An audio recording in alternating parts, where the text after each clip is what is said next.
Hello, and welcome to The Explainer. Today, we're going to pull back the curtain on something that controls almost every decision you make, whether you know it or not. It's like an invisible economic matrix all around us. Let's start with a really simple question, but it's maybe the most important one. You want a nicer car, the latest phone, more time off, right? We all do. So why can't you just have it all? The answer to that question is the key to understanding everything. And the answer, you might be surprised, isn't some super complex economic theory. Nope, it's more like a fundamental glitch in the way the universe is built, a problem that no amount of tech or genius can ever truly solve.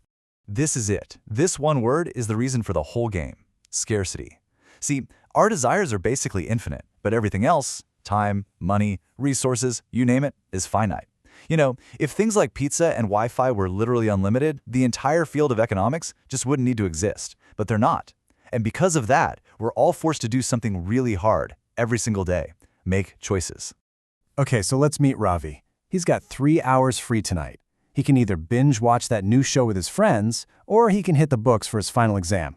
Now, if he chooses the show, he's giving up study time, and that might hurt his exam marks. And that right there shows you the true cost of his choice. It's not about money. It's the opportunity he gave up. That's the real price of absolutely everything. So if we're all limited by scarcity and constantly weighing these opportunity costs, how does society even function? I mean, how does anything get done? Well, it happens through the simple, almost magical act of working together. Take a look at this. Ravi is a great video editor, but he needs money for rent. Meanwhile, Amit has a high-paying job. He's got money, but he has zero time to edit the videos for his YouTube channel. So what do? They trade. Ravi gives his time and skill, Amit gives his money, and a little bit of magic happens. Both of them walk away with something they needed more than what they gave up. It's a classic win-win. Now check this out. This is where it gets really interesting. What if Amit is actually a faster and better video editor than Ravi? Should he just do it himself? You'd think so, but no. Amit's time is incredibly valuable because of his high-paying corporate job. So for him to spend hours editing, the opportunity cost, the money he's not earning at his main job, is sky high. Even if Ravi is a bit slower, his opportunity cost is much lower. So it's always smarter to trade with the person who gives up less to get the job done.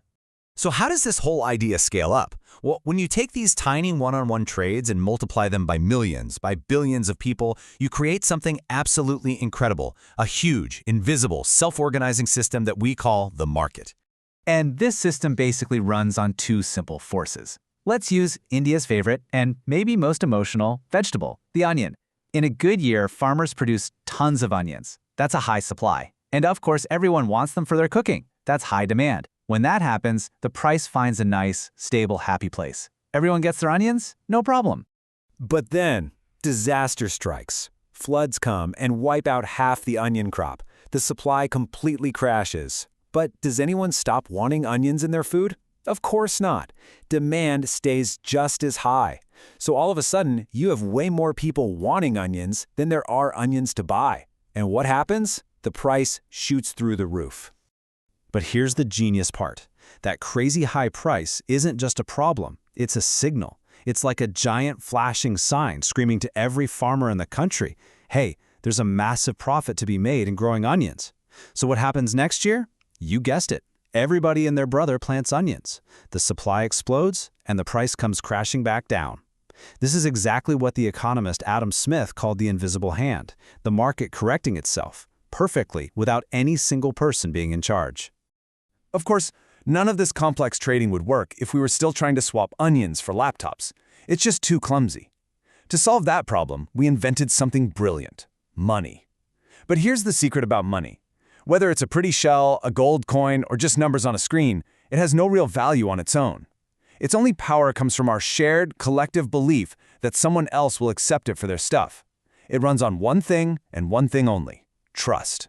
And this is where the matrix gets really weird. We tend to think of banks as just safe places to store our cash, right? Like a big vault. But that's not the whole story, not even close. When a bank gives you a loan, they don't go into a vault and pull out a stack of cash. They just type the numbers into your account. And in that exact moment, poof, new money is literally created out of thin air. It's a wild system called fractional reserve banking. So with all this buying and selling and trading and money being created out of thin air, how do we even know if a country's economy is doing well? How do we keep score in this massive, complicated game? Well, we mostly use one giant number, the gross domestic product, or GDP. It's the total value of all the goods and services a country produces in a year. Think of it as the ultimate economic scoreboard. And by this metric, India is an absolute global powerhouse. It looks pretty impressive, right? A multi-trillion-dollar economy. But what if I told you this scoreboard, this one number we rely on so much, has a massive, glaring blind spot? It ignores some of the most important work happening in the entire country. Let's meet Meena. She works from morning until night. She's a professional-level chef for her family, a private tutor for her kids, a nurse when they're sick, and the household's financial planner. I mean, think about it. If you had to hire different people to do all those jobs, it would cost an absolute fortune every single month. But because Meena isn't paid a cash salary for all of her incredible, tireless labor, the official national economy, our mighty GDP, values her contribution at exactly zero. Let that sink in. If you go out and buy junk food, GDP goes up. But if a mother like Meena cooks a healthy, nourishing meal for her family, GDP doesn't budge one bit. And there's another hidden trap that gets us, and it's called inflation. This is brilliant. So Amit saves 100 rupees. The bank gives him 10% interest, so now he has 110. He feels great, right? He's richer. But inflation was 12% that year. So the dosa that cost 100 rupees last year now costs 112. So even though his bank account went up, his actual power to buy things went down. He is richer on paper, but poorer in reality. That is the silent theft of inflation.